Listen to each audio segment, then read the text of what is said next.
चलिए देखिए टॉपिक थोड़ा सा देखते हैं। परमुटेशंस ग्रुप पढ़ा रहे थे आपको। परमुटेशंस का मैंने कुछ कंसेप्ट सिखाया था कि परमुटेशंस होते क्या हैं। कि actually permutation is nothing, it is only. Permutation group चल रहा था हम लोगों का।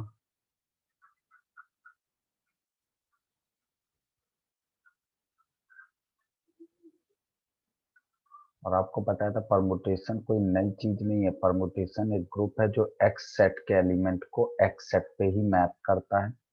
और ये क्या होना चाहिए, 1 1 और ऑन टू। ठीक है। एस सेट आपको कोई भी दिया जा सकता है, उससे डिफरेंट डिफरेंट परमुटेशंस बनेंगे। आज हम लोग प्रॉपर्टीज देखते हैं परमुटेशंस की, क्या क्या नाम दिए जाते हैं। तो एक छोटा सा एग्जांपल लेते हैं। जैसे सैंपल सेट एस है। एस का मतलब इसमें कितने एलिमेंट हैं। जैसे सपोज करिए हम इसमें ले लें 1 2 3 4, जैसे ये 4 एलिमेंट ले लिए। अब इसके देखिए इसमें नंबर ऑफ एलिमेंट एन कितने हैं, 4। तो नंबर ऑफ परमुटेशंस कितने बनेंगे। ये सब ऑब्जेक्टिव क्वेश्चंस आएंगे। कल आपको बताया था इट इज योर फैक्टोरियल 4, यानी it is what 4 3 2 1, it is 24। यानी डिफरेंट परमुटेशंस कितने बनेंगे, 24। अब ये जो परमुटेशंस बनते हैं इनको कुछ ना कुछ नाम दिए जाते हैं, तो वही आज आप एक एक करके सीखेंगे। देखते हैं सबसे पहले देखिए क्या क्या चीजें आती हैं। देखिए सबसे पहले हम लोग इसमें परमुटेशन देखते हैं। देखिए इसका मतलब क्या है कि सैंपल सेट 1 2 3 4 है और ये फंक्शन एस सेट के एलिमेंट का, यानी कोई मैपिंग आएगी एफ जो क्या काम करेगी, वो एस सेट के एलिमेंट को एस सेट पे मैप करेगी। इधर भी एस सेट बनेगा और इधर भी एस सेट ही बनेगा। इसके बीच में ये फंक्शन है जो 1 1 होगा, तो यानी 1 2 3 4। इधर भी एलिमेंट यही रहेंगे 1 2 3 4। पर अलग अलग फंक्शन इसको अलग अलग तरीके से मैप करेगा। जितने फंक्शंस पॉसिबल होके जितने डिफरेंट तरीके से इनको 1 1 ऑन 2 के हिसाब से मैप कर पाएंगे वो सब परमुटेशंस हो जाएंगे। तो इसी में एक परमुटेशन ये होता है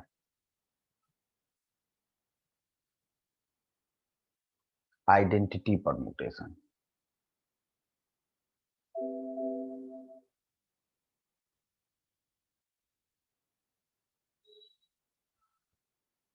ठीक है। आइडेंटिटी परमुटेशन कौन सा वाला होता है, ये परमुटेशन जिसको हम लोग आई से डिनोट कर देंगे, या पहला P1 परमुटेशन है। तो देखिए आइडेंटिटी परमुटेशन हम इसको कहते हैं, जैसे ऊपर तो इमेज 1 2 3 4 है और इसकी इमेज 1 की इमेज 1 बने, 2 की इमेज 2 बने, 3 की इमेज 3 बने, 4 की इमेज 4 बने। तो इस टाइप का जो परमुटेशन होता है that is called identity permutation. तो ये पहला स्टेप हो गया, व्हाट इज आइडेंटिटी परमुटेशन। फिर आइडेंटिटी परमुटेशंस के बाद देखिए हम लोग मैपिंग के हिसाब से परमुटेशंस के प्रोडक्ट देखते हैं। तो देखिए दो परमुटेशंस प्रोडक्ट कैसे किए जाते हैं, कुछ इंपॉर्टेंट पॉइंट्स आपको हम दिखा रहे हैं।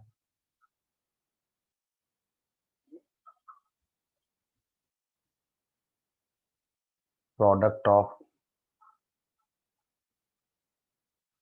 प्रोडक्ट ऑफ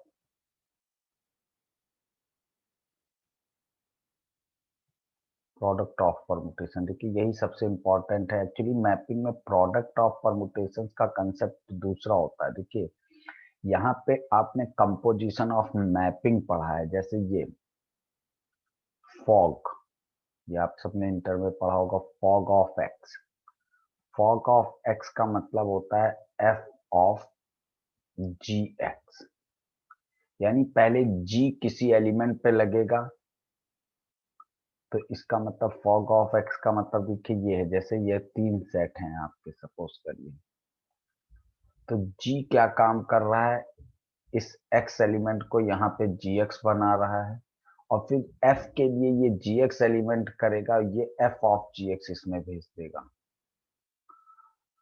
तो ये मैप परमुटेशंस ऑफ प्रोडक्ट में जब हम दो परमुटेशंस को प्रोडक्ट करते हैं तो इसका मतलब जैसे फॉर एग्जांपल हम एक परमुटेशन P1 देखिए कोई भी ले लेते हैं, इसी का 1 2 3 4 है, कोई भी डिफरेंट परमुटेशन ले लीजिए। इस बार मान लीजिए 1 की इमेज कौन बन रही है, 2 2 की इमेज कौन बन रही, 3 3 की इमेज कौन बन रही, 4 4 की इमेज कौन बन रहा है, 1। एक परमुटेशन ये हो गया।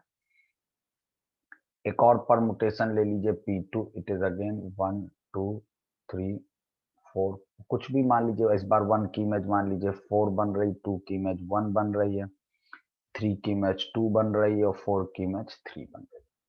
अब हमें इन दोनों परमुटेशंस का प्रोडक्ट करना है। तो देखिए P1 जब ये परमुटेशन है तो इसका मतलब दिमाग में रखिए, P1 परमुटेशंस का मतलब है कोई फंक्शन रहा होगा जिसने 1 को 2 पे मैप किया है, 2 को 3 पे मैप किया है, 3 को 4 पे मैप किया है, 4 को 1 पे। इसी तरह कोई दूसरा फंक्शन रहा होगा जिसने इस तरह से मैप किया है। तो इसका मतलब एक परमुटेशंस का मतलब होता है एक मैपिंग, एक आपको फंक्शन डिफाइंड है। दूसरा परमुटेशन है तो कोई दूसरा फंक्शन रहा होगा। तो सपोज कर लीजिए ये f है और ये g है। अब आपसे कहा क्या जा रहा है कि P1 और इन P2 को प्रोडक्ट करिए। तो P1 और P2 का प्रोडक्ट का मतलब है इन दोनों को। देखिए कैसे प्रोडक्ट करते हैं ये समझिएगा। P1 permutation as it is उतार लीजिए। जब प्रोडक्ट करते तो दोनों में से कोई एक परमुटेशन एज इट इज उतार लीजिए विदाउट चेंजेस। और दूसरा परमुटेशन जो P2 है वो P1 के इमेज के हिसाब से रखिए। देखिए ये एलिमेंट्स होते हैं और ये उसकी इमेज होती है। जैसे 1 की इमेज कौन बन रहा है इस क्वेश्चन में, 2 बन रहा है। 2 की इमेज कौन बन रहा है, 2 की इमेज 3 बन रहा है। 4 की इमेज कौन बन रहा है, 4 की इमेज 1 बन रहा है।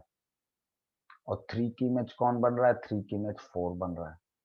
तो इस ये इमेज है, नीचे वाली जो रो होती है वो इमेज है। और कल आपको बताया था कि परमुटेशन में किसी एलिमेंट को जब हम शिफ्ट करते हैं तो उसको आप कहीं भी रखिए, नो प्रॉब्लम। जैसे आप 2 पहले नहीं अच्छा लग रहा, आप 2 को पहले रखिए, 2 को लास्ट में रखिए, लेकिन 2 जब शिफ्ट होगा तो अपनी इमेज के साथ शिफ्ट करिएगा, तो परमुटेशंस पे कोई इफेक्ट नहीं पड़ता है। तो जैसे देखिए हमेशा पहला पर जब भी दो परमुटेशंस प्रोडक्ट करने हो तो पहला परमुटेशन एज इट इज लिख लो और दूसरा परमुटेशन पहले परमुटेशन की इमेज के हिसाब से लिखो। जैसे इसमें पहला एलिमेंट क्या है, नीचे इमेज क्या है 2, तो अब इसमें 2 वाला पहले लिखो। तो 2 की इमेज 1, तो 2 जब इधर आएगा तो ये नहीं खाली 2 शिफ्ट होगा, इमेज के साथ उठा के यहाँ रख दीजिए। अब इधर कौन है 3, तो अब 3 वाला रखिए 3 2। फिर 4 है तो 4 वाला एलिमेंट इधर रखिए, पहले 4 अपनी इमेज के साथ आएगा। फिर 1 है तो 1 वाला अपनी इमेज के साथ इधर रख दीजिए। क्लियर। अब इसको पढ़िए तो क्या है, ये कोई फंक्शन है जिसने 1 को कहा मैप किया, 2 पे। वही चीज x को कहा मैप किया, gx पे। और ये कोई फंक्शन है जिसने 2 को कहा मैप किया, वापस 1 पे। और इसने g को कहा मैप कर दिया, fx पे। तो इन दोनों को जब हम कंपोजिशन लेते हैं तो एक्चुअली प्रोडक्ट में क्या करते हैं, ये वाली रो और ये वाली रो हटा देते हैं। यानी 1 इस मैपिंग ने क्या काम किया, 1 को 2 पे मैप किया और इसने 2 को 1 पे मैप किया। तो फाइनली 1 कहाँ मैप हुआ, 1 पे। 2 की इमेज 3 है और 3 की इमेज 2 है, तो यानी 2 की इमेज 2 बन गई। 3 की इमेज 4 है, 4 की इमेज 3 है, तो इसका मतलब 3 की इमेज 3 बन गई। 4 की इमेज 1 है, 1 की इमेज 4 है, तो इसका मतलब 4 की इमेज 4 बन गई। ये चीज क्या आ गई, it is the product of permutation. तो इसी को हम क्या कहते हैं, it is P1 into P2। तो इस तरह प्रोडक्ट निकालते हैं।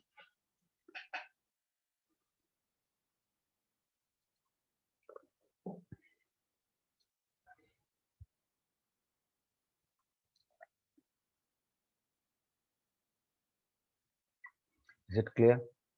अब देखिए प्रोडक्ट ऑफ परमुटेशंस के बाद कोई भी दो परमुटेशंस को प्रोडक्ट करना बहुत आसान कंसेप्ट होता है, आप बहुत इजीली उसको प्रोडक्ट कर सकते हैं। इसके बाद देखिए इनवर्स निकालना दूसरी इंपॉर्टेंट चीज होती है, हाउ टू फाइंड इनवर्स। देखिए कुछ नहीं करना होता, बस पलट दीजिए। क्योंकि इनवर्स की डेफिनेशन होती है, इनवर्स हमेशा परमुटेशन के एग्जिस्ट होते हैं, क्योंकि आप हर उस मैपिंग को इन्वर्टिबल कहते हैं जो 1 1 और ऑन टू होती है। क्योंकि परमुटेशन क्या होता है, 1 1 ऑन टू, तो इनवर्स मैपिंग का मतलब होता है every 1 1 and onto mapping invertible होती है। तो परमुटेशन में इन्वर्टिबल का मतलब क्या, इन्वर्टिबल का मतलब समझते हैं ये होता है, जैसे ये इसको समझ भी लीजिए इन्वर्टिबल का मतलब क्या होता है। जैसे देखिए ये ए सेट है, ये बी सेट है, इसमें 1 2 3 है, और इसमें मान लीजिए कोई भी एलिमेंट ले लीजिए, इसमें 3, इसमें भी मान लीजिए 1 2 3 है परमुटेशन के हिसाब से। तो कोई फंक्शन एफ है, अब इस एफ का क्या काम है, मान लीजिए एफ ने 1 को कहाँ मैप किया है 3 पे, और 3 को कहाँ मैप किया है 2 पे, और 2 को कहाँ मैप किया है 1 पे। तो देखिए जब एफ इनवर्स एग्जिस्ट होगा तो एफ इनवर्स, एफ क्या करता है, इधर से एलिमेंट को मैप करता है इधर, और एफ इनवर्स आपका क्या काम करेगा, इधर के एलिमेंट को वापस इधर भेजेगा। लेकिन कैसे भेजेगा, जैसे एफ ने अगर 1 को 3 पे भेजा है तो एफ इनवर्स अब 1 3 को कहीं और नहीं भेजेगा, एफ इनवर्स 3 को वापस 1 पे भेजेगा। तब हम कहते हैं मैपिंग क्या है, इन्वर्टिबल है। भाई एफ इनवर्स भी तो कोई फंक्शन है, वो 3 को कहीं और मैप कर सकता है, लेकिन तब वो इन्वर्टिबल नहीं कहलाएगा। इनवर्स तभी माना जाता है जब से एफ ने 1 को 3 पे भेजा तो एफ इनवर्स 3 को वापस उठा के कहाँ भेज दे, 1 पे। तो इस हिसाब से देखिए इनवर्स लिखना तो बहुत आसान हो गया। जैसे हमारे पास कोई परमुटेशन है 1 2 3 4, और मान लीजिए 4 1 2 3, ये मैपिंग है। अगर हमसे कहा जाए इसका इनवर्स लिखिए तो बहुत आसान है। देखिए इसका मतलब क्या है, इस परमुटेशन का मतलब है कोई फंक्शन है जिसने 1 को कहाँ मैप किया है 4 पे, तो उसका इनवर्स क्या होगा, कोई दूसरा फंक्शन जो 4 को वापस कहाँ पे मैप कर देगा 1 पे। पलट दीजिए, 1 यहाँ पे 2 1 पे मैप हुआ है तो अब 1 2 पे मैप होगा, यहाँ 3 2 पे मैप हुआ है तो यहाँ पे 2 3 पे मैप होगा, यहाँ 4 3 पे मैप हुआ है तो यहाँ पे 3 4 पे मैप होगा। तो ये इनवर्स लिखने का तरीका होता है। ये सब छोटे छोटे टर्म्स हैं, जब इनको सीख लेंगे तभी आगे कुछ बनेगा। तो अब जैसे देखिए ये परमुटेशंस में इनवर्स आपने देखा, दो परमुटेशंस का प्रोडक्ट आपने देखा। अब इसके बाद देखिए सबसे इंपॉर्टेंट एक टर्म आता है साइक्लिक परमुटेशंस। इनके कोई प्रूफ नहीं है, बस ये कंसेप्ट है जो आपको समझने। देखिए what is the cyclic permutation, देखिए इसको ऐसे समझिएगा, यही सबसे इंपॉर्टेंट होता है परमुटेशंस में। जैसे सपोज करिए कि ये दिया 1 2 3 4 5, और इसमें हमने इमेज डाल दी 2 3 5 1 4, वही एलिमेंट होंगे जो ऊपर होंगे, बस ऑर्डर इधर उधर हो जाएंगे। अब देखिए इसको ऐसे हम अरेंज करते हैं। देखिए इस परमुटेशंस को हम लोग कैसे लिखेंगे, देखिए आप पहले एलिमेंट से शुरू करिए। 1 की इमेज क्या मिली 2, और इसको पढ़ते जाइए। 1 की इमेज 2 है तो अब और कुछ मत देखिए, अब देखिए 2 की इमेज कौन है, तो 2 की इमेज 3 है। अब 2 की इमेज 3 है तो 3 की इमेज क्या लिखे, तो 3 की इमेज 5 है, और तब तक लिखते रहना होगा जब तक जहां से शुरू किए वहां पे आना जाए। 3 की इमेज 5 है, फिर 5 की इमेज ढूंढिए, तो 5 की इमेज कौन है 4, फिर 4 की इमेज ढूंढिए, 4 की इमेज कौन है 1। तो आपने देखा 1 की इमेज 2, 2 की इमेज 3, 3 की इमेज 5, 5 की इमेज 4, 4 की इमेज 1।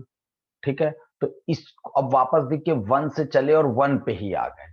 तो जब ऐसा साइकिल बनता है कि 1 की इमेज 2, 2 की इमेज 3, 3 की इमेज 5, 5 की इमेज 4, 4 की इमेज 1, तो इसको हम लोग कहते हैं साइक्लिक परमुटेशन। और इसको फिर देखिए ऐसे लिख दिया जाता है, इसमें इमेज नहीं लिखते। जब अगर आपने परमुटेशन ऐसे लिख दिया 1 2 3 5 4 सिंगल रो में, तो ये अंडरस्टूड है, हम समझ गए कि इसमें इमेज क्या रहा होगा। तो ऐसे रखता है, इसमें ऐसे चलता है 1 की इमेज 2, 2 की इमेज 3, 3 की इमेज 5, 5 की इमेज 4, और 4 की इमेज वापस 1। तो ये भी एक परमुटेशन, जैसे कहीं पे ये परमुटेशन लिखा है तो लिखते पेपर में ऐसे हैं, जैसे ये लिख दिया 1 2 3 सिंगल रो, तो अब बस सिंगल रो में लिखा। वैसे तो परमुटेशन देखिए डबल रो में लिखा जाता है, एक एलिमेंट होता है और एक इमेज होती, लेकिन अगर परमुटेशन सिंगल रो में लिखा है तो हम समझ गए ये एक साइक्लिक परमुटेशन है। तो जब कैलकुलेशन करने चलेंगे तो इस तरह नहीं लिखेंगे, ये तो पेपर में दिया गया, हम इसको ऐसे लिखेंगे। अब हम इसको शुरू करेंगे, देखिए ऊपर 1 है तो 1 से शुरू करेंगे, तो 1 की इमेज 2, फिर 2, 2 की इमेज 3, फिर 3 की इमेज वापस कहाँ आ जाएंगे 1। तो ये परमुटेशंस हो गया, 1 की इमेज 2, 2 की इमेज 3, 3 की इमेज। तो इस तरह से हम कोई परमुटेशन, अब देखिए इस तरह परमुटेशंस को ब्रेक करना, ये तो हो गया साइक्लिक परमुटेशन, पूरा एक परमुटेशन साइक्लिक हो गया। अब एक परमुटेशन में कई साइक्लिक परमुटेशंस हो सकते हैं, वो देखिए।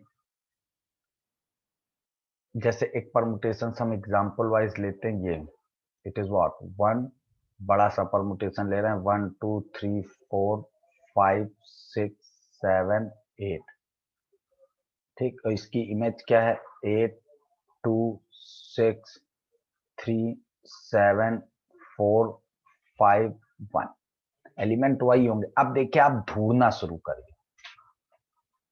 पहले हम लोग इस परमुटेशंस को अरेंज करना सीखते, तो पहले तो अरेंज करिए। तो कोई एक तरफ से स्टार्ट करिए, जैसे हम 1 से स्टार्ट करते हैं, तो देखिए 1 की इमेज कितनी है, 8। तो अब आगे कोई और नहीं लिखेंगे, अब हम 8 की इमेज ढूंढेंगे। तो इस क्वेश्चन में ढूंढिए 8 की इमेज क्या है, ये देखिए यहाँ मिल गया। तो देखिए 8 की इमेज कौन है, 1। तो 8 की इमेज 1, और देखिए बस एक परमुटेशन रुक गया भाई, 1 से चले और 1 पे आ गए। अब 1 और 8 तो यूज हो गया, यानी 1 की इमेज 8 है, फिर हमने 8 की इमेज ढूंढी, 1 वापस वहीं आ गए। अब अगले पे आओ, 1 और 8 यूज हो गए, अब 2 पे आओ। तो देखो 2 की इमेज तो यहीं से शुरू हो गई, 2 की इमेज 2 ही है, तो यहीं पे रुक गया। मतलब जहां से शुरू करो अगर वही इमेज आ जाए तो आप रुक जाओ। तो 2 और 2 हो गया, यानी ये भी यूज हो गया। अब 2 के बाद 3 पे आओ, 3 की इमेज कितनी है, 6। तो अभी नहीं, तब तक चलते रहेंगे जब तक वापस हमको 3 ना मिल जाए। तो 3 की इमेज 6, अब ढूंढिए 6 की इमेज, 3 तो हो गया, 3 की इमेज 6 है, तो अब 6 की इमेज ये देखिए यहाँ मिल गया। 6 की इमेज क्या है, 4, तो इसके बगल में लिखिए 6 की इमेज 4। अब 4 की इमेज ढूंढिए, ये देखिए मिल गया। तो 4 की इमेज कौन है, 3, और देखिए रुक गया, 3 से चले 3 पे रुक गए। तो अब ये एक परमुटेशन हो गया। अब अगला बनाइए, तो कौन कौन यूज हो गया, 1 2 3 4। अब 5 पे आइए, देखिए 5 की इमेज कौन है, 7, तो 5 यूज हो गया। और 5 की इमेज 7 है, तो आप 7 की इमेज ढूंढिए, देखिए 5 है, ये भी यूज हो गया। इसमें ध्यान रखा करिए, अक्सर छूट जाते हैं। तो देखिए सब एलिमेंट हो गए, तो ये अरेंज हो गया। 1 से चला, तो अब देखिए जितने साइक्लिक परमुटेशंस मिलते हैं उनको अलग करते जाते हैं। अब इसी को कहा जाता है डिसजॉइंट साइकिल, यानी साइकिल्स को ब्रेक करना। तो ये एक कंप्लीट परमुटेशन है। एक कंप्लीट परमुटेशंस को हम छोटे छोटे साइक्लिक परमुटेशंस में ब्रेक करते थे। देखिए पहला परमुटेशन क्या मिला, ये 1 से चले थे, 1 पे रुके, तो 1 8 8 1। फिर अगला परमुटेशंस बनाइए, ये तो एक ही लेंथ 2 और 2 है, 2 से चला 2 पे रुक गया। फिर अगला परमुटेशन 3 से शुरू करिए, तब तक लिखिए जब तक 3 ना आ जाए, तो 3 से चले 3 तक। तो ये एक परमुटेशन बना, तो इसको अलग कर लीजिए। 3 की इमेज 6, 6 की इमेज 4, 4 की इमेज 3। फिर इसके बाद 5 वाला मिला, 5 की इमेज 7 और 7 की इमेज 5। अब आइए, इस चीज को हम क्या कहते हैं, इसको कहते हैं ब्रेक करना। इसी को कहते हैं डिसजॉइंट साइकिल। डिसजॉइंट साइकिल करना यानी साइकिल्स को ब्रेक करना, ठीक है। अब देखिए, अब इसको लिखते कैसे हैं, क्योंकि आपको पता साइक्लिक परमुटेशन एलिमेंट और इमेज के हिसाब से नहीं लिखते, वो अंडरस्टूड होता है। तो 1 8 है, बस ऊपर वाली रो लिख दीजिए 1 8। अगला शिफ्ट 2, देखिए जब एक ही एलिमेंट है तो इसका मतलब ही होता है 2 की इमेज 2 रही होगी। 1 8 का मतलब क्या है, देखिए अब हम समझ गए, इसका मतलब है 1 की इमेज 8 रही होगी, फिर 8 की इमेज 1 रही होगी। अब इसको हम रो वाइज खाली 3 6 4, इसका 5 एंड 7, ये परमुटेशंस बन गए। इसको क्या कहते हैं, एक बड़े परमुटेशंस को छोटे छोटे साइक्लिक परमुटेशंस में ब्रेक करना। तो देखिए ये ओरिजिनल परमुटेशन था, इसको हमने साइक्लिक परमुटेशन ब्रेक किया। अब इसका मतलब यही है। तो अब आपने देखिए इस तरह ब्रेक कर दिया। अब आइए, एक इसमें एक टर्म आता है लेंथ, सब इसी क्वेश्चन में देखिए सिखा दे रहे हैं, लेंथ ऑफ परमुटेशन। देखिए लेंथ ऑफ परमुटेशन जो है वो इन जनरल हम लोग साइक्लिक में ब्रेक करने के बाद निकालते हैं। तो लेंथ ऑफ परमुटेशन देखिए कैसे, इस परमुटेशन की लेंथ कितनी है, इसमें 2 आया है तो पहले वाले परमुटेशन की लेंथ क्या है 2, ये इसकी लेंथ, ये इस परमुटेशन की लेंथ कितनी है 1, इस परमुटेशन की लेंथ कितनी है 3, इस परमुटेशन की लेंथ कितनी है 2। यानी किसी परमुटेशंस को जब हम छोटे छोटे साइक्लिक परमुटेशंस में ब्रेक कर लेते हैं तो हर परमुटेशंस में जितने एलिमेंट्स आते हैं वो उसकी लेंथ ऑफ परमुटेशंस होती है। ठीक, इसके बाद एक बहुत इंपॉर्टेंट टर्म इसी में आता है, इसी क्वेश्चंस में सीखेंगे, दैट इज कॉल्ड ट्रांसपोजिशन। ठीक है, ट्रांसपोजिशन क्या कहलाता है परमुटेशंस में, तो ऐसे समझिएगा, a cycle of length 2 is called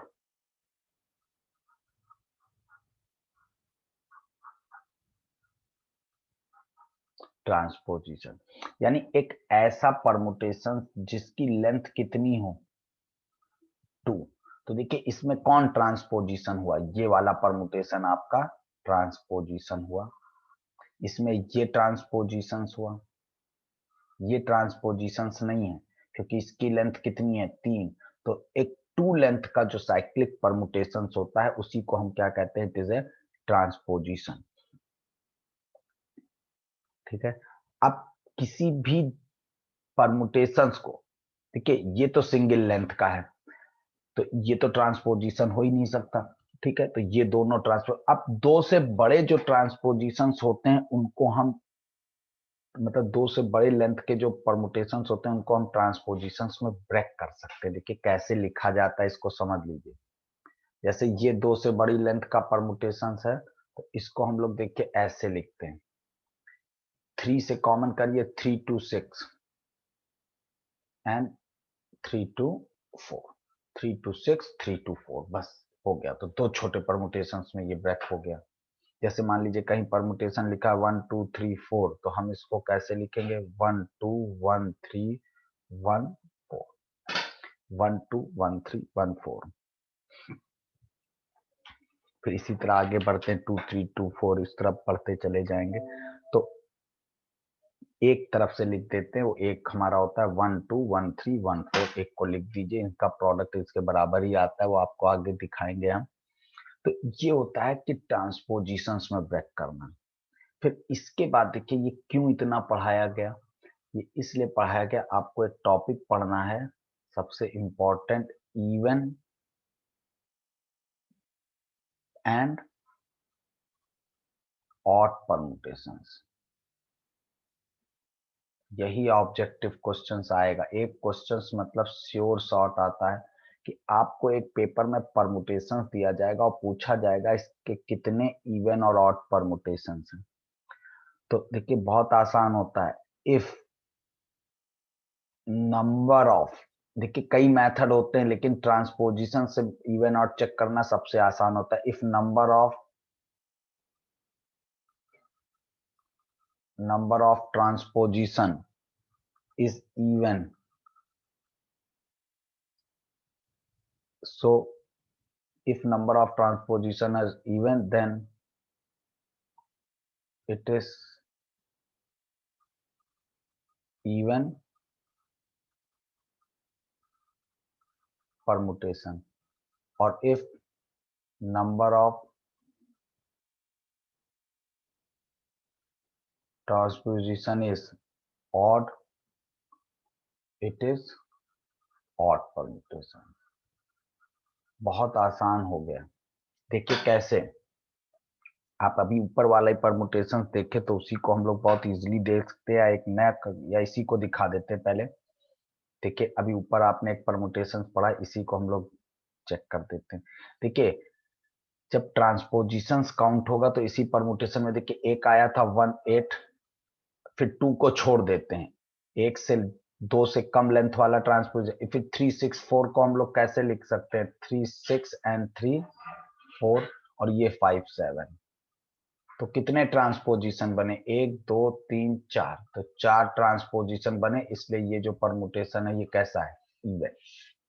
तो यानी इवन और परमुटेशंस कैसे चेक करते हैं, एक एग्जांपल्स और आपको दिखाते हैं। कोई भी परमुटेशंस आप लेंगे, पहले उसको देखिए, हम अब एक परमुटेशंस पूरा ध्यान से समझ लीजिए। ये है परमुटेशन 1 2 3 4 5 6 7 8 9 तक दिया, और इसमें दिया 2 5 4 3 6 1। इसी तरह का ऑब्जेक्टिव क्वेश्चन आता है।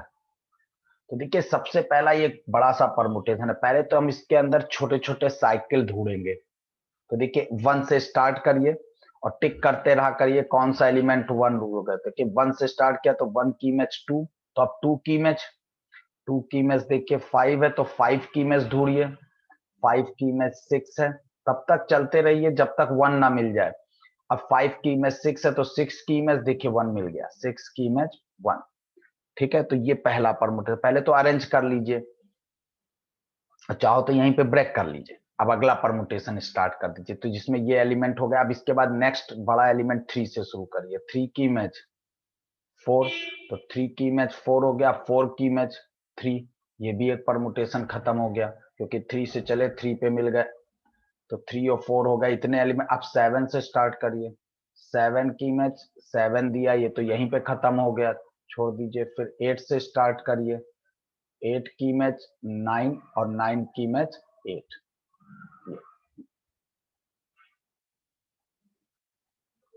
क्लियर, तो ये आपका परमुटेशन हो गया।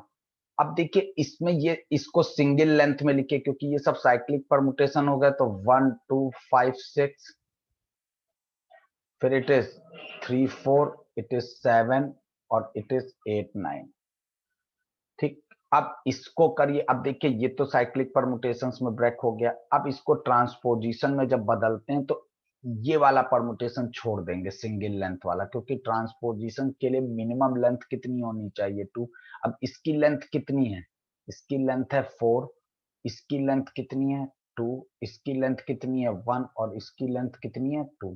तो जो 2 से बड़ा परमुटेशन, इसको छोटे छोटे परमुटेशन में ब्रेक करिए तो क्या आएगा, 1 2 1 5 और 1 6। ये लिखने का तरीका समझिए, 1 2 1 5 1 6 लिख देते हैं, बस हो गया। फिर 3 4 और 7 छोड़ देंगे, 8 9।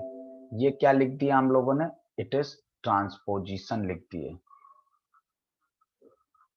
क्योंकि ट्रांसपोजिशन क्या होते हैं, एक ऐसा परमुटेशन जिसकी लेंथ 2 है, तो जो दो लेंथ का था वो तो एज इट इज उतार लिया, ये और ये एक लेंथ वाला छोड़ दिया, और जो 2 से बड़ा लेंथ था उसको 2 छोटे छोटे परमुटेशन, तो 1 2 1 5 1 6 में ब्रेक कर लिया। तो टोटल परमुटेशन कितने बने, 1 2 3 4 5।